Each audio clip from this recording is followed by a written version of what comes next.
توسل کے بارے میں کہ قبروں پہ جا کر مانگنا اور دعا کرنا، پھر اولیاء کی کرامات، اس میں ایک گروہ ہے جو کہ مذاق بنا رہا ہے اولیاء کے کرامات کا، جو بعض جیسے کوکب نورانی اکاڑوی صاحب یا کوئی اور اہل سنت والجماعت کے عالم دین کسی غوث پاک رضی اللہ تعالی عنہ کی یا خواجہ غریب نواز رضی اللہ تعالی عنہ کی کرامت بیان کرتے ہیں یا کسی بھی ولی کی کرامت بیان کرتے ہیں، تو ایک طبقہ ہے اور اپنے آپ کو مسلمان کہلانے والا طبقہ ہے جو مذاق بناتا ہے، کرامتوں کا مذاق بناتا ہے اور پھر الٹی سیدھی بکواس کرتا ہے، اور بعض اگر ان کو ثابت کیا جائے تو وہ کمنٹس میں آ کر وہ ایسی اوچھے ہتھ کنڈے اور اوچھی باتیں، نہ کوئی دلیل نہ کچھ، یعنی اپنی بات کو وہ کہتے ہیں کہ ہم بے دلیل بھی مان لو، اور سمجھتے ہیں ہمیں دلیل لانے کی ضرورت ہی نہیں ہے، ہم سے دلیل کا نہیں کہو، لیکن تم دلیل لے کر آؤ، اور ہم دلیل دے بھی تو اس کو نہیں مانے۔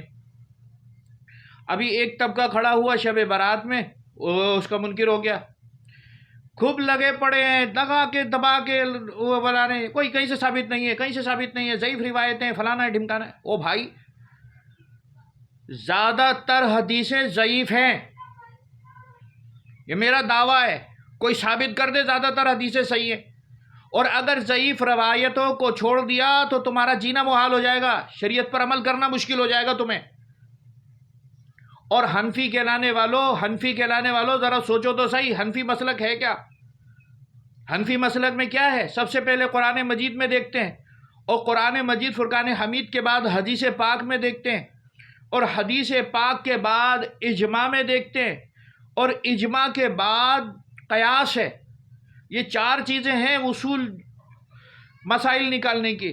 حنفی کہنا، ہم حنفی ہیں، ہم حنفی، کیوں حنفی ہو بھائی؟ تم دل سے حنفی بنو نا۔ پھر امام اعظم کی کرامت کے منکر، پھر امام شافعی کی کرامت کے منکر، پھر اپنے آپ کو قادری بھی کہتے ہیں، مرید بھی بنا رہے ہیں، لوگوں کے علاج بھی کر رہے ہیں، اور پھر غوث اعظم کی کرامت کے منکر بھی ہو رہے ہیں۔ غوث اعظم کے بارے میں کوئی کرامت بیان کی جائے، وہ منع کی لاش والا کیا ہے واقعہ غوث اعظم کی کرامت میں، لگا یہ تو یوں ہے، مولوی یوں کرتے ہیں، فلانا کرتے ہیں، ڈمکا کرتے ہیں، پتہ نہیں کیا کیا بکواس جو منہ میں آتا ہے بکتے چلے۔ یہ ان کفار کی طرح ہے جو مشرکین جو انبیاء کے سامنے بحث کیا کرتے تھے اور ان کا مذاق بنایا کرتے تھے، انبیاء کا مذاق بنایا کرتے تھے۔ قرآن مجید فرقان حمید میں جا بجا انبیاء کا تذکرہ ہے، انبیاء علیہ السلام کی امتیں جو ان کا مذاق بناتی تھیں ان کا تذکرہ ہے۔ تو اسی طرح اس زمانے میں اولیاء کے دشمن ہیں اور علماء اہل سنت کے دشمن ہیں جو ان کا مذاق بنا رہے ہوتے ہیں، ان کی باتوں کا مذاق بنا رہے ہوتے ہیں، لوگوں میں اس طرح سے مطلب پیش کرتے ہیں کہ گویا کہ مطلب یہ سچے ہیں اور وہ دوسرے جھوٹے۔ تو تمہارا جو ایسے ہیں نا، ایسے ہیں خارجی، ان کا تعلق دین اسلام سے نہیں ہے۔ حضرت علی کے دور میں بھی یہ لوگ اٹھے تھے اور انہوں نے حضرت علی کو شرک کا فتویٰ لگایا تھا، اور جگہ شرک لگا کے رکھا ہوا ہے، ہر ایک کو مشرک بنا رہے۔ حالانکہ واضح حدیث حضور علیہ الصلوۃ والسلام کی ہے کہ سرکار علیہ الصلوۃ والسلام نے ارشاد فرمایا، بخاری شریف کی حدیث میں ہے، واللہ ما خاف علیکم ان تشرکوا بعدی، اللہ کی قسم میں تمہارے اوپر اپنے بعد شرک کا خوف نہیں رکھتا۔ تو کیا نبی کریم صلی اللہ علیہ وسلم قسم کھا کے فرما رہے ہیں کہ میں شرک کا خوف نہیں رکھتا، اور یہ شرک کے فتوے لگائے چلے جا رہے، جو منہ میں آ رہا ہے شرک، جو یہ شرک ہے، وہ بدعتی، وہ شرک، اور تم کیا ہو؟ تمہارے بڑے جو ہے نا اس کام میں لگے تھے تو ان کے اوپر کفر کے فتوے لگے تھے۔ تاریخ اٹھاؤ جا رہے دیکھو،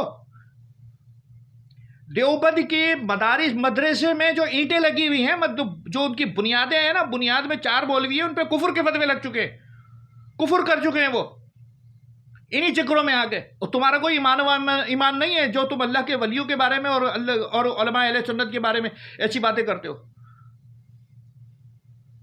تمہارا ٹھکانہ جہنم ہے، جہنم میں جاؤ گے، کہ جو ولیوں کی کرامت کا مذاق بناتے ہیں، نبیوں کے معجزے کا مذاق بناتے ہیں، کوئی روکنے والا ٹوکنے والا نہیں ہے. ان کو اگر کوئی کر دے، ان کو اگر ان کے خلاف کوئی بات کر دے تو فوراً وہاں پہ لگا دیتے ہیں فیس بک کے اوپر کہ جناب والا اس کو تنبیہ لگا دیتے ہیں. تمہیں تو قیامت کے دن پتہ چلے گا، لیکن تم ذلت کی موت دنیا میں بھی مرو گے، اور تم وہی ہو کہ دجال کا ساتھ دو گے اور دجال کا ساتھی بنو گے. تمہارا امام مہدی سے کوئی، امام مہدی کے بارے میں بھی یہ لوگ ایسے خدشات کا وہ کرتے ہیں، تو تمہارا کوئی تعلق ہی نہیں ہے، دین اسلام سے کوئی تعلق نہیں ہے. تم یہودی ایجنٹ ہو، تم عیسائی ایجنٹ ہو، اور تم اللہ اور اس کے رسول کے دشمن ہو، تم اولیاء کے دشمن ہو، خارجی ہو، تم خارجی ہو. خارجی تمہارا پرانا نام خارجی ہے. ان کی ہسٹری اٹھا کے دیکھو، آج تمہاری ہسٹری اٹھا کے دیکھو. وہ کہتے تھے ان الحکم الا للہ، حاکم صرف اللہ، اور آج تم کہتے ہو صرف یا اللہ مدد. بس کوئی فرق نہیں ہے.